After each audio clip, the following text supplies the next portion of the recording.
wan heesayaaye sanad waliba hoodiyo hawl iyo dhibaatiyo wuxuu hadiima leeyay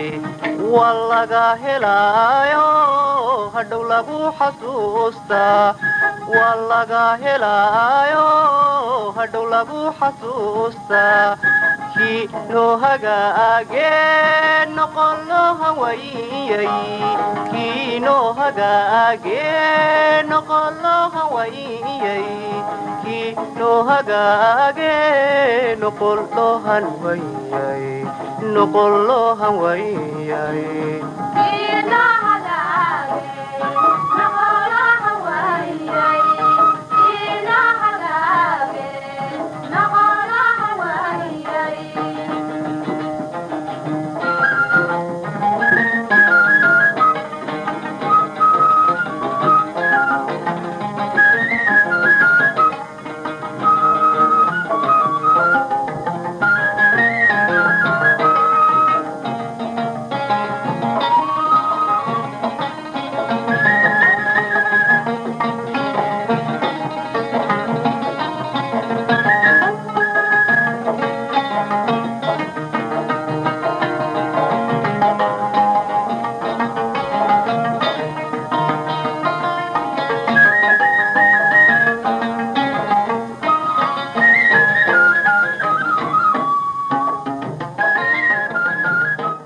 barnaamijkan oo aynu kaga hadlayno waxyaabihii ugu waaweynaa ee ka dhacay dowlad deegaanka Soomaalida sanadkii tagay ee 2003 bal aynu marka ugu horeysa eegno kalfadhigii labaad ee golaha baarlamaanka dowlad deegaanka Soomaalida kalfadhigani golaha baarlamaanka deegaanka Soomaalida waxaa hor yaalay dhowr qodobo oo ay xildhibaanadu kaga hadlayeen waxaase xusuus mudnaa in kalfadhigani ugu muhiimsanaayeen qodobka ansixinta 15 degmo oo cusub taas oo golaha xildhibaanada ku abuurtay waji farxadeed oo dareenkooda taabtay waxaanu afhayeenka baarlamaanka dowlad deegaanka Soomaalida Maxamed Rashiid Isaaq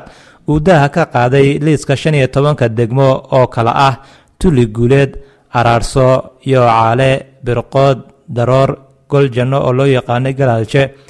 Qubbi Qarsaadula Galbeedka Guday Daratoole Mubaarak Dakaasuuftu Hadhagaale Marsin iyo Raaso haddaba kalfadhigani labaad ee sanadkii 2003 ee tagay waxa ay xildhibaanadu cod buuxa ku ansixiyeen 15 degmo oo ku soo biiray degmooyinka deegaanka taas oo tirada degmooyinka deegaanka ka dhigtay 67 degmo haddaba kalfadhiga labaad ee golaha baarlamaanka dowlad deegaanka Soomaalida waxa ay sidoo kale xildhibaanadu cod buuxa ku ansixiyeen 3 madaxweyne ku xigeen oo kala ah mudane Aadan Faarax mudane Axmed Deeq Maxamed Dr. Suldaan Wali Axmed wuxuuna deegaanka Soomaalidu markii ugu horeysay taariikh ahaan yeeshay 3 madaxweyne ku xigeen oo ay baarlamaanku ansixiyeen haddaba sanadkii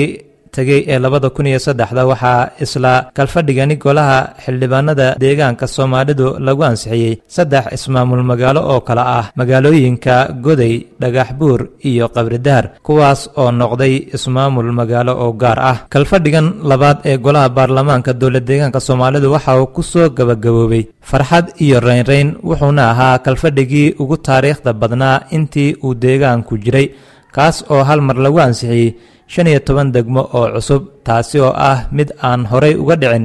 deegaanka Soomaalida sanad waliba hoodiyo hawl iyo dhibaatiyo wuxuu hadiima leeyay waa laga helaayo hadhow lagu xasuustaa waa laga helaayo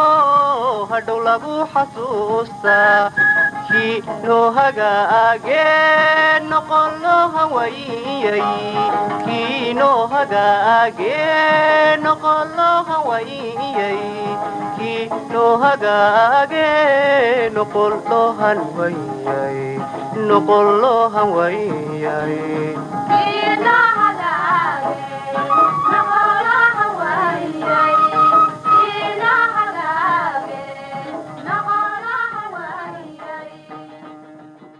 haddaba sanadkii 2003 waa taariikhda tirsiga Itoobiya aynu soo dhaafnay waxa magaalada Jigjiga ka dhacay xaflad qalinjabineed oo ay arday badani ka qalinjabiyeen culunta ay barteen haddii aynu haddaba ku horeyno jaamacadda Jigjiga University waxa guud ahaan ka qalinjabiyay 974 arday oo isugu jira kuwa maalintii dhigta ee sida tooska waxbarashadooda u qaata iyo kuwa habeenkii dhigta ama galabtiiba ee shaqaalaha ah haddaba ardaydan qalinjabisay 2003 waxa wiilal ah 593 halka ay gabdhuhuna ka yihiin 280 arday kuwaasi oo markaasi ku qaatay waxbarashada tooska ah ee uu hoogoodu yahay jaamacadda waxayna guud ahaan dhan yihiin 873 ardayda haddaba dhigata waxbarashada habeenkii ama galabtii oo iyadana qalinjabisay waxay dhan yihiin 101 arday kuwaasoo 83 ay yihiin wiilal halka ay gabdhuhuna yihiin 18 gabdhood haddaba ardaydan oo u badan shaqaalaha dowladda deegaanka Soomaalida waxay ka faa'iideysteen waxbarashada jaamacadda Jigjiga University waana kuwa intooda badan ka shaqeeya xafiisyada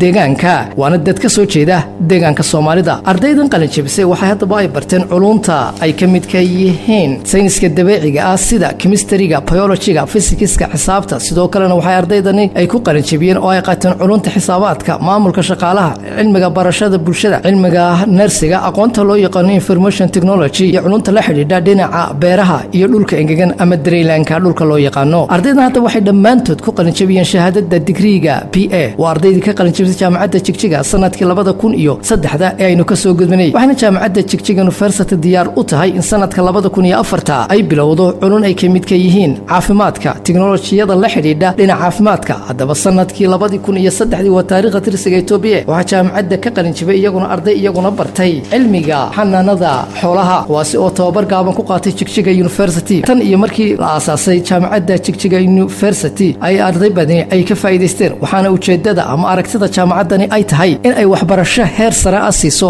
ardayda ka soo jeeda deegaanada xoolo dhaqatada ama xoolo dhaqatada beeraleyda ee dalka haddaba haddii aynu milicsano kulliyadaha kala duwan ee deegaanka Soomaalida gaar ahaan magaalada Jigjiga waxa iyaguna ka dhacday sanadkii 2003 xaflad qalinjabin ah waxaanu soo qaadanaynaa daawadayaal ardayda iyaguna ka qalinjabiyay maxadka maamulka iyo maareynta ee Jigjiga kuwaasi oo dhan 498 arday waana ardaydii ku qalinjabisay shahaadada waxbarashada heerkeeda loo yaqaano diblomaha ardayda qalinjabisay oo haddaba isugu jirta wiilal iyo gabdho waxa ay barteen culunta ay ka mid yihiin human resource management information technology accounting ama xisaabaadka iyo waliba office administration ama maamulka xafiisyada haddaba maxadka barashada maamulka ee Jigjiga waxa uu bixiyaa adeegyada waxbarasho oo ay ka mid yihiin tababaro isugu jira kuwa dhaadheer iyo kuwa gaagaaban cilmi baadhis iyo waliba la talin waxaana sanadkii ugu horeeyay ee 1997 ka qalinjabisay ardaydii u horeysay oo ay tiradoodu dhanayd 61 halka sanadkii 1998 ay ka qalinjabiyeen 109 arday iyadoo sanadihii 2001 iyo 2002 ay ka qalinjabiyeen arday ay tiradoodu iyaguna dhan tahay 207 ardaydaasi oo kuwa ka howlgalay xafiisyada deegaanka Soomaalida daawadayaal waxaanu wali ku dhex jirnaa oo ku mulixsanna barnaamijkan waa sanadkii 2003 aynu ka soo gudbinay waxyaabihii markaasi ka dhacay deegaanka Soomaalida ee ugu waaweynaa ee markaasi sodhanaynay waad soo taaban kartaa ama waad gaari kartaan waxaanu eegnaa dhinaca waxbarashada kulliyadaha deegaanka Soomaalida waxa iyaguna kulliyada tababarka farsamada gacanta cilmiga biyaha iyaguna ka qalinjabiyay sanadkan 2003 arday kuwaasi oo qaatay aqoonta ay ka mid ka yihiin barashada xooga korontada dhismaha makaanikada gaadiidka samaynta farsamada alwaaxda ama frencherka qaybta warshadaha yaryar alxanka iyo farsamada birta xisaabaadka isgaarsiinta casriga iyo xogeynta xafiisyada waa ardaydii ka qalinjabisay kulliyada farsamada gacanta iyo cilmiga biyaha ee Jigjiga kuwaasoo ay kulliyadan iyadoo ay soo saarto arday markaas ku shaqaysata farsamada gacanta si looga baxo saboolnimada ay waxa ay soo saartay arday aqoonta leh oo ay dawladda deegaanka Soomaalidu u abuurto fursado shaqo sidoo kalena dhalinyaradani waxa loo tababaray in iyaguna isku tiirsadaan kuwaas farsamadooda ka faa'iideysanaya waxay dhisan karaan ama ay samaystaan iskaashatooyin ay ku helayaan fursado shaqo iyo wax soo saarkooda haddaba kulliyada farsamada gacanta iyo cilmiga biyaha ee Jigjiga waxay soo saartaa tan iyo markii la aasaasay sanadkii 1994 waa taariikhda Yurubta arday aad u tiro badan kuwaas oo markaasi ka jawaaba amaba ka faa'iideysta fursadaha shaqo ay markaasi ku barteen cilmigii ay ka heleen kulliyada tan daawadayaal haddii aynu qormadan ku egno sanadkii 2003 waa sanadkii dhamaaday waxaynu ka soo qaadanaynaa kulliyada barashada cilmiga ee caafimaadka ee Jigjiga Health Science College kuliyadan oo ay ka qalin jabiyeen sanadkii 2003 arday ay tiradoodu dhan tahay 207 arday kuwaas oo isugu jira wiilal iyo gabdho waxa ay ku qalin jabiyeen shahaadada diploma iyagoo qaatay culunta ay kamid ka yihiin clinic nurses, midwifery nurses, laboratory, pharmacist technology. kuliyadan caafimaadka ee Jigjiga Health Science College waxa la aasaasay sanadkii 1991 waxaana ilaa iyo sanadkii 2003 ka qalin jabiyay 105 arday kuwaasoo fursado shaqo ka helay deegaanka Soomaalida. sidoo kalena sanadkii tagay 2003 waxa iyaguna xaflad qalin jabin ah loo sameeyay arday dhamaysatay waxbarashadooda oo ku qalin jabiyay kuliyadda macallimiinta ee Dr. Cabdi Majiid Xuseen. ardaydan oo qaadatay culunta ay ka mid yihiin xisaabaadka, sayniska, cilmiga barashada bulshada, cilmi nafsiga ama psychology-ga, culunta cilmiga taariikhda iyo waliba aqoonta la xiriirta luqadaha ayaa waxay isugu jiraan wiilal iyo gabdho waxa ayna ku qalin jabiyeen shahaadada diploma ee macallinimada. sanad waliba hoodiyo hawl iyo dhibaatiyo wuxuu hadiima leeyay wallaga helaayo hadhow lagu xasuustaa wallaga helaayo hadhow lagu xasuustaa kii noo hagaagee noqon loo hawayay kii noo hagaagee noqon loo hawayay kii noo hagaagee noqon loo hanwayay noqon loo hanwayay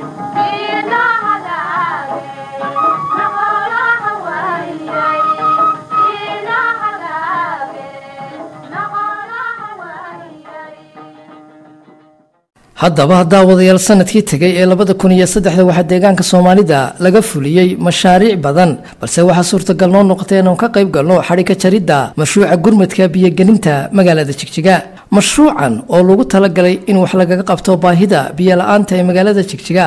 ayaa waxa biyo-gelin lagu sameeyay 16 kiiloomitir oo gudaha magaalada Jigjiga xaafada kamida.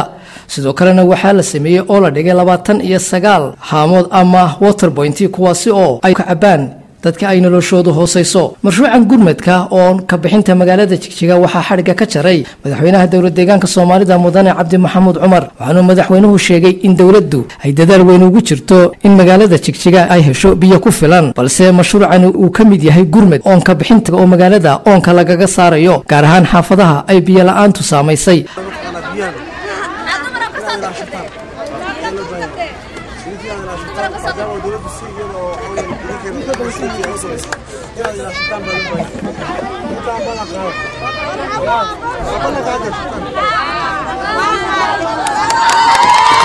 haddaba mashruucan oo ay ka faa'iideysanayeen ka badan 40,000 oo qoys waa mashruuc gurmadka degdega biyo-gelinta ee magaalada Jigjiga waxaana ku baxday kharash dhan 21 milyan oo bir waxaana la qoday oo mashruucan kamid ah 8 ceel oo riig ah oo cusub. haddaba sanadkii aynu soo dhaafnay ee 2003 daawadayaal madaxweynaha dowladda deegaanka Soomaalida Mudane Cabdi Maxamuud Cumar wuxuu xariga ka jaray mashaariic kale oo kamid ahaa mashruuca dhismaha xafiisyada waaweyn ee magaalada Jigjiga kaasoo ay maanta ay galaan 3 xafiis oo waaweyn oo ay kamid ka yihiin xafiiska hawlaha guud iyo horumarinta magaalooyinka, xafiiska ganacsiga iyo gaadiidka iyo wakaaladda maalgelinta dowladda deegaanka Soomaalida kuwaasoo ay maanta ku shaqeeyaan xafiisyadaasi. waxaana kamid ahaa mashaariicda madaxweynuhu sanadkan 2003 uu xariga ka jaray guriga martida oo isaguna mid si heer sare ah loo qalabeeyay isla markaasina si heer sare ah loo dhisay. sanad waliba hoodiyo hawl iyo dhibaatiyo wuxuu hadiima leeyay wallaga helaayo hadhow lagu xasuustaa. waxaa sidoo kale sanadkii 2003 ee tagay bishii Hamle xariga laga jaray wakaaladda warbaahinta dowladda deegaanka Soomaalida qaybteeda dhageysiga ee Jigjiga FM 99.1 iyo waliba qaybta maqal aragga ee telefishinka dowladda deegaanka Soomaalida kadib markii ay xukuumaddu ogaatay saxaafaddu in ay kaalin weyn iyo door muhiim ah ku leedahay arrimaha dhaqan-dhaqaale, siyaasad iyo bulshada deegaanka maadaama ay habboon tahay in ay bulshadu hesho xogaha iyo macluumaadka kala duwan ee ay muwaadiniintu xaq u leeyihiin in ay helaan amaba ay ogaadaan isla markaana saxaafadda